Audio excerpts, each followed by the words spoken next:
Hello friends, स्वागत है आपका आप सबके पसंदीदा यूट्यूब चैनल लक्ष्य विद विकास सर में। आज दोस्तों 25 नवंबर का करंट अफेयर्स अपन कवर करेंगे। तो करंट अफेयर्स के कुछ फैक्ट्स अपन आज देखते हैं इस वीडियो में। तो चलिए शुरू करते हैं अपन। हाल ही में कहाँ उड़ीसा पर्व 2024 का आयोजन किया गया? वेयर वाज उड़ीसा पर्व 2024 ऑर्गेनाइज्ड रिसेंटली?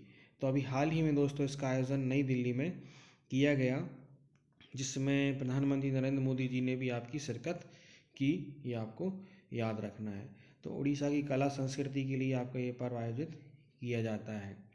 दिल्ली में उड़ीसा पर्व कार्यक्रम का आयोजन किया जा रहा है। इस कार्यक्रम में पीएम मोदी ने भी शिरकत की है। उनके साथ केंद्रीय मंत्री धर्मेंद्र प्रधान, अश्विनी वैष्णव भी कार्यक्रम में शामिल हुए।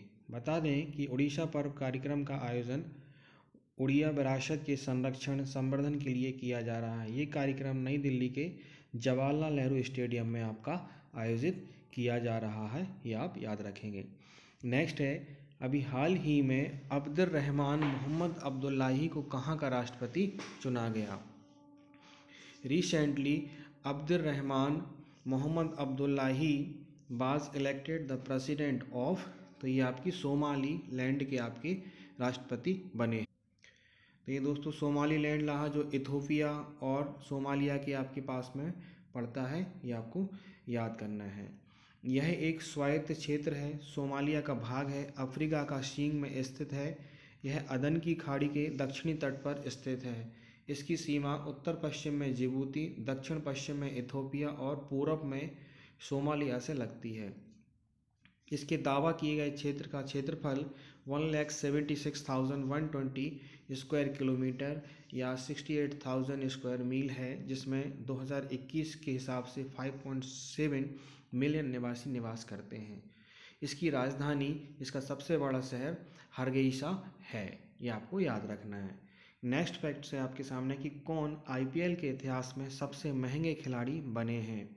Who became the most expensive player in the history of IPL? तो ऋषभ पंत अभी आपके सबसे महंगे खिलाड़ी, श्रेयस अय्यर सेकंड नंबर पे और आपके वेंकटेश अय्यर थर्ड नंबर पे आपके रहे हैं। और सबसे महंगे जो विदेशी खिलाड़ी हैं वो आपके जोस बटलर बने हैं।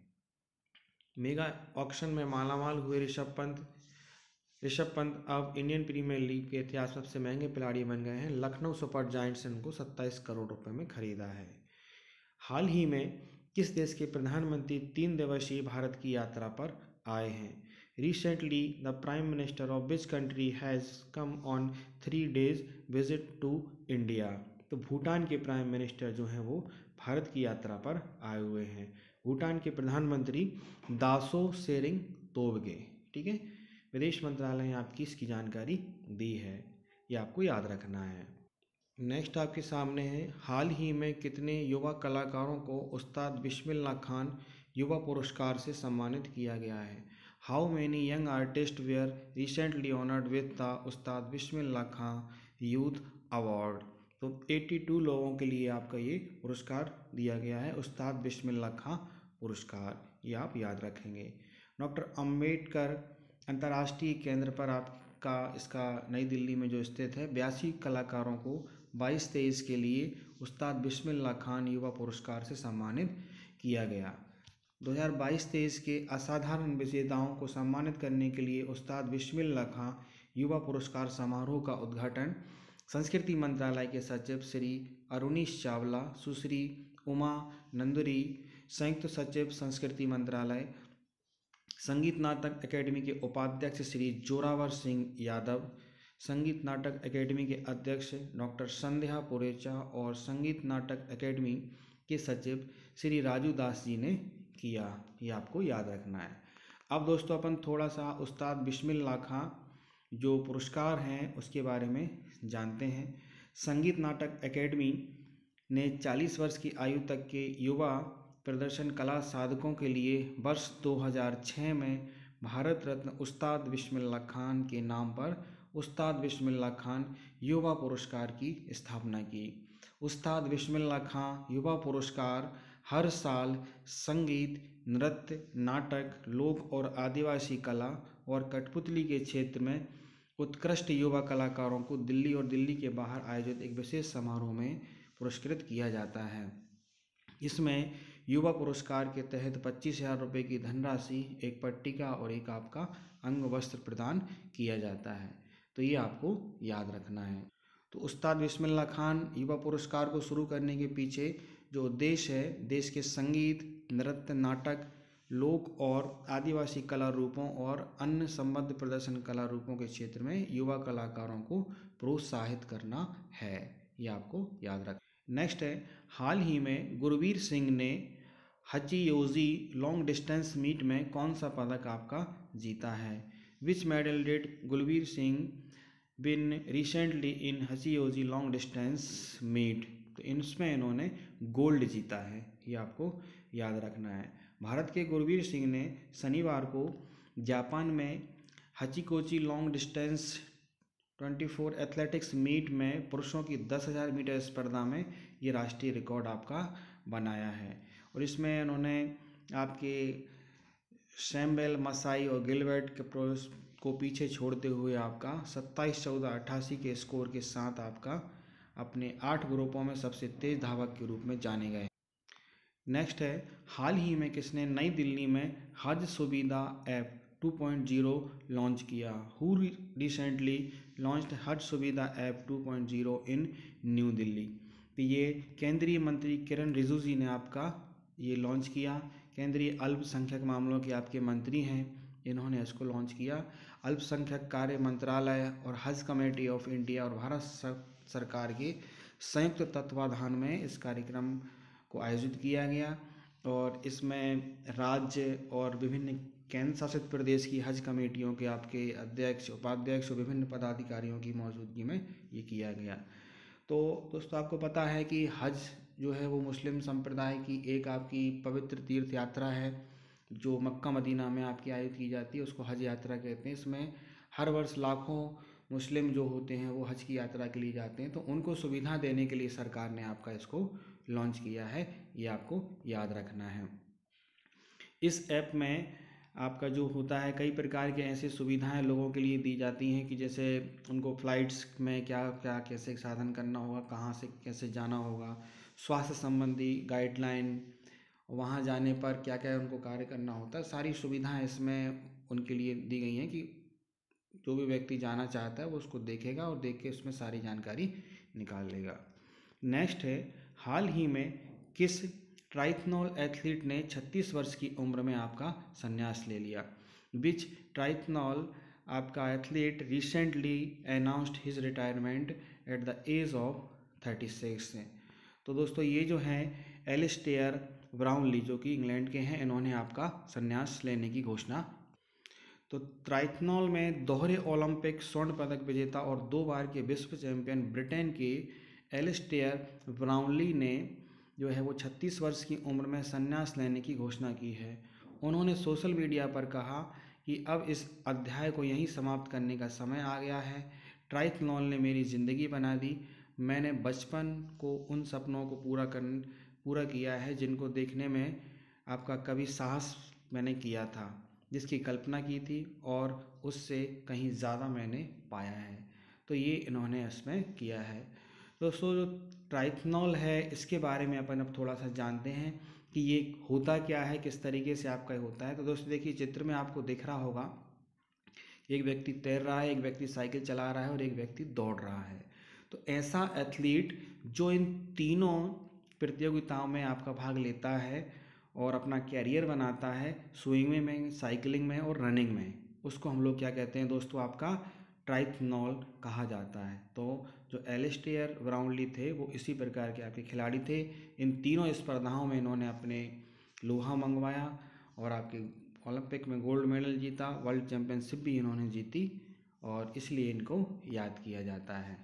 नेक्स्ट है, अमेरिका की पहली भारतीय मूल की सेकेंड लेडी कौन बनेंगी? Who will become America's first Indian origin second lady?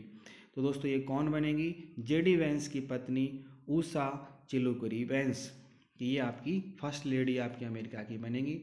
तो आपको पता होगा, आप सबने पढ़ा होगा कि अभी हाल ही में हुए राष्ट्रपति चुनाव में डोनाल्ड ट्रंप ने ऐतिहासिक जीत प्राप्त की है। तो डोनाल्ड ट्रंप ने जेडी वेंस को उपराष्ट्रपति नियुक्त किया है। तो इन्हीं की जो पत्नी हैं वो आपकी ऊषा चिलुकुरी वेंस को आपका फर्स्ट लेडी बनाया जाएगा, ये आपको याद रखना है। तो ये आपकी जो है वो आंध्र प्रदेश के एक छोटे से गांव से इनका संबंध है।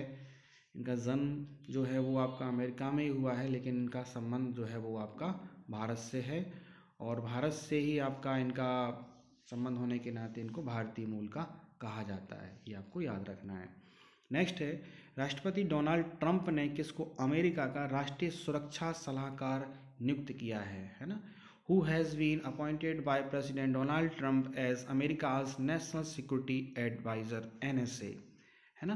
तो जैसे हमारे यहाँ भी NSA होते हैं, हमारे भारत के जो NSA हैं वो नेशनल सिक्योरिटी अजीत डोभाल जी हैं, ये आपको याद रखना है। तो इन्होंने माइक वाल्टर्स को अपना राष्ट्रीय सुरक्षा सलाहकार आपका नियुक्त किया है। तो अजीत डोभाल जो हैं वो भारत में काफ़ी ज़्यादा चर्चित रहे, जैसे जो आपका सर्जिकल स्ट्राइक है, इसमें महत्वपूर्ण योगदान इन्होंने दिया है। प्रधानमंत्री का सलाहकार इनको कहा जाता है रक्षा के क्षेत्र में 7वें नंबर की रैंक होती है इनकी। तो अमेरिकी राष्ट्रपति के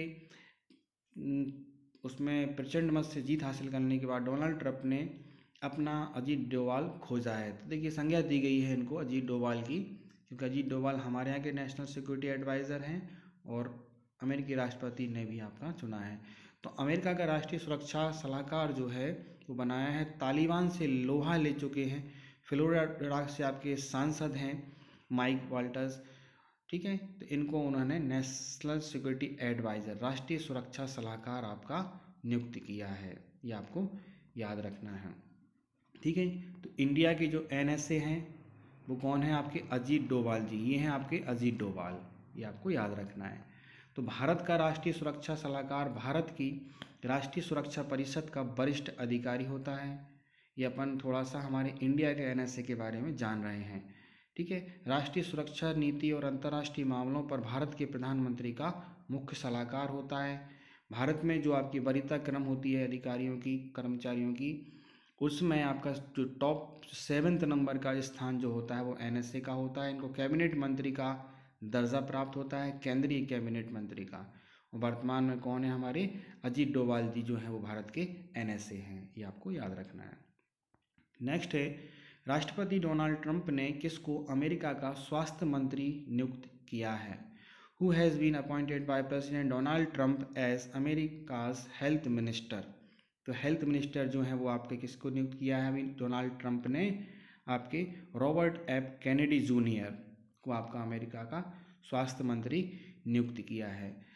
तो कैनेडी जूनियर इनको इसलिए कहा जाता है क्योंकि अमेरिका के पूर्व राष्ट्रपति कैनेडी के आपके भतीजे हैं, और इनके बारे में थोड़ा सा अपन जानते हैं।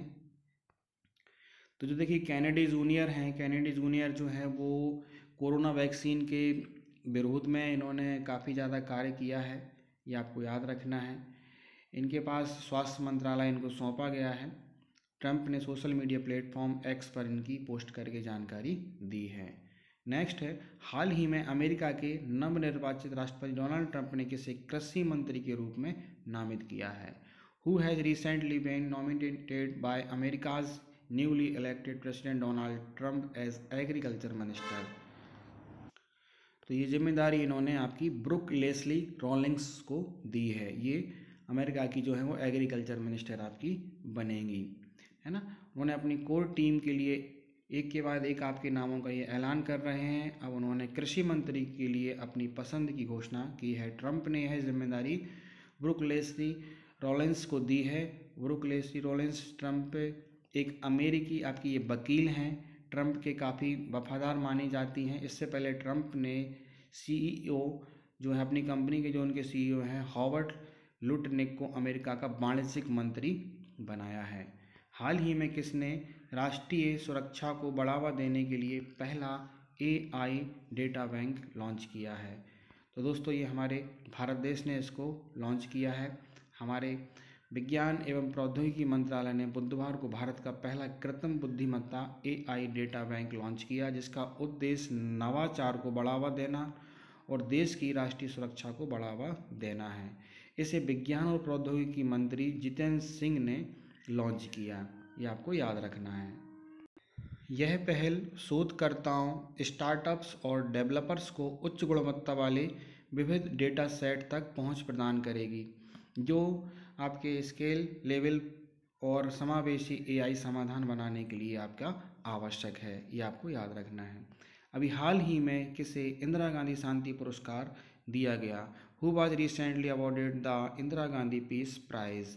तो दोस्तों ये दो व्यक्ति हैं, डैनियल बरेनबोइम और अली अबू अब्बाद को इंदिरा गांधी शांति पुरस्कार से सम्मानित किया गया है। ये आपको याद रखना है। तो मशहूर पियानो वादक डैनियल बरेनबोइम और शांति कार्यकर्ता अली अबू अब्बाद को शांति, निशस्त्रीकरण और विकास के लिए मंगलवार को संयुक्त रूप से इंदिरा गांधी पुरस्कार 23 से नवाजा गया। इस दौरान अली अबू अब्बाद ने कहा कि इन्होंने महात्मा गांधी और जवाहरलाल नेहरू के बारे में बहुत पढ़ा है और वो उन्हें प्रेरित करते रहे हैं। अब्बाद ने कहा कि इनसे उन्होंने सीखा है कि एक दूसरे को पहचानने और एक दूसरे की रक्षा करने की हमारी क्षमता ही हमें इंसान बनाती है। तो ऐसी सोच रखने वाले व्यक्तियों को ही दोस्तों शांति के क्षेत्र में जो इस प्रकार के कार्य करते हैं उनको पुरस्कार से नवाजा जाता है। ये आपको याद रखना है।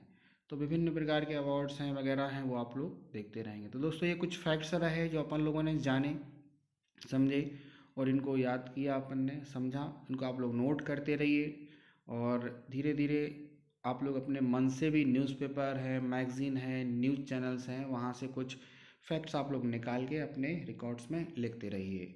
कोशिश करते हैं हम लोग आपको कि दिन भर की खबरें हम लोग लेके आएँ। पिछले कुछ समय हमसे कुछ कोई छूट जाता है तो हम लोग जब हमें सामने आता है तो उसको भी हम लोग कवर करते हैं, है ना। तो ये आप लोग याद रखिए, इसको समझते रहिए। और दोस्तों एक और बात कि हमारे चैनल पे आप लोग जाएंगे, चैनल पे जाकर आप कम्युनिटी या पोस्ट में जाएंगे तो यहाँ आपको कुछ क्विज़ेस मिलेंगे। जैसे ये क्वेश्चन मिलेगा कि हाल ही में किसने राष्ट्रीय सुरक्षा को बढ़ावा देने के लिए पहला एआई डाटा बैंक लॉन्च किया है। तो ये अभी आपको पर डे आपको ये मिल जाएगा। जो भी घटनाएं जैसे जैसे घटित होती रहती हैं मैं उनको देख के आपका ऐसे क्वेश्चन बना के ऐसे इनके 4 ऑप्शन देते हैं। ऑप्शन बना के जैसे अभी हाल ही में हमने इस क्वेश्चन को पढ़ा है कि भारत ने अपना जो है वो एआई डेटा बैंक आपका लॉन्च करा है। तो इस तरीके से आप लोग इनको लगाएंगे जिससे आपको सारी जानकारी मिलती रहेगी। और फिर आप लोग वीडियो देखिए, वीडियो देखेंगे, नोट करिए और उसको बार बार आप लोग पढ़ते रहिए। ठीक है दोस्तों, तो जिन लोगों ने हमारे चैनल को सब्सक्राइब नहीं किया है वो चैनल को सब्सक्राइब करें। वीडियो आपको निश्चित तौर पर पसंद आ रहा होगा, इसलिए उसको लाइक करें। कुछ हमें कमेंट्स करके बताएं कि उसमें क्या कमी है, क्या सुधार किया जाए, या फिर आप किस टॉपिक पे और वीडियो बनवाना चाहते हैं। ठीक है, और इसको अपने दोस्तों को शेयर करें, को बताएं। जय हिंद, जय भारत, थैंक यू।